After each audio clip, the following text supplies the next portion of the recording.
মাসে 1000 টাকা করে না পেলে ওই অটো স্ট্যান্ড আমি তুলে দেব। তোদের ওই নতুন অটোওয়ালা তোদের বাঁচাতে পারবে না। আপনি স্ট্যান্ড তুলে দেবার কে?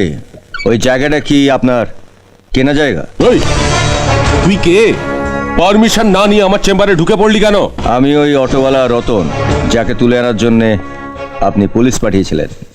ও, তুই সেই হারামি অটোওয়ালা?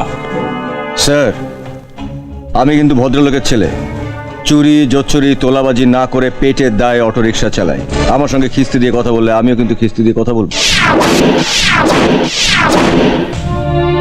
আমরা এই গরিব মানুষগুলো রাত দিন খেটে যে টাকাটা রোজগার করি, ওই চেয়ারে বসে সেই টাকায় ভাগ বসাতে আপনার লজ্জা করে না?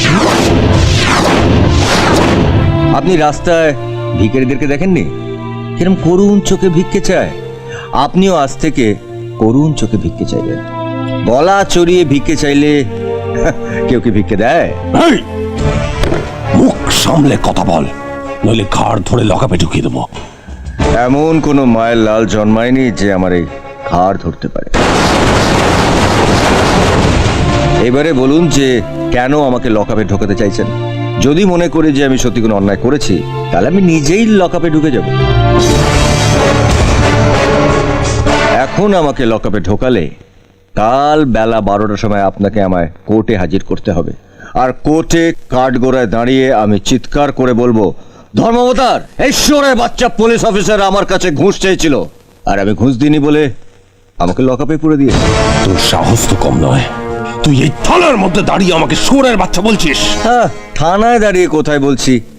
শুয়োরের বাচ্চা বলবো তো কোর্টে দাঁড়িয়ে, যেখানে আরো অনেক লোক শুনতে পাবে। থানায় দাঁড়িয়ে আমি তো ভদ্রভাবে কথা বলছি।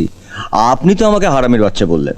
আপনি গুরুজন, আপনি যা শেখাবেন ছোট ভাইরা তো তাই শিখবে। আপনি আমাকে আরেকবার হারামি বলুন, আমিও আপনাকে হারামি বলবো এই সবার সামনে দাঁড়িয়ে। এবার বলুন স্যার, কাল কোর্টে যাওয়ার জন্য লকআপে ঢুকবো, না 2-4 টাকা ধান্দা করার জন্য অটো নিয়ে রাস্তায় নামবো? ঠিক আছে, আমিও দেখব কাল থেকে তুই ওই অটো স্ট্যান্ডে কি করে অটো রাখিস। কাল অটো স্ট্যান্ডে আমার অটোটা রাখবো, ক্ষমতা থাকলে তুলে দেবেন।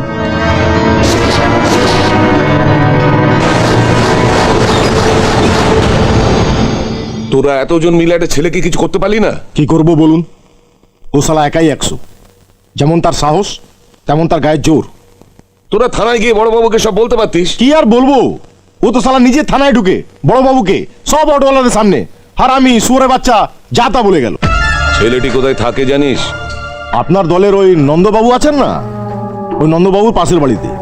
আগে রিক্সা চালাতো, এখন রিক্সা বেচে দিয়ে অটো কিনেছে।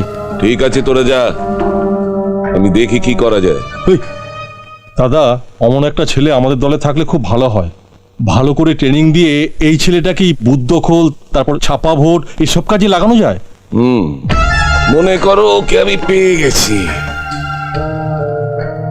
অটো চালায় মানে টাকার জোর তেমন নেই, টাকা দিয়ে ওকে হাত করতে হবে।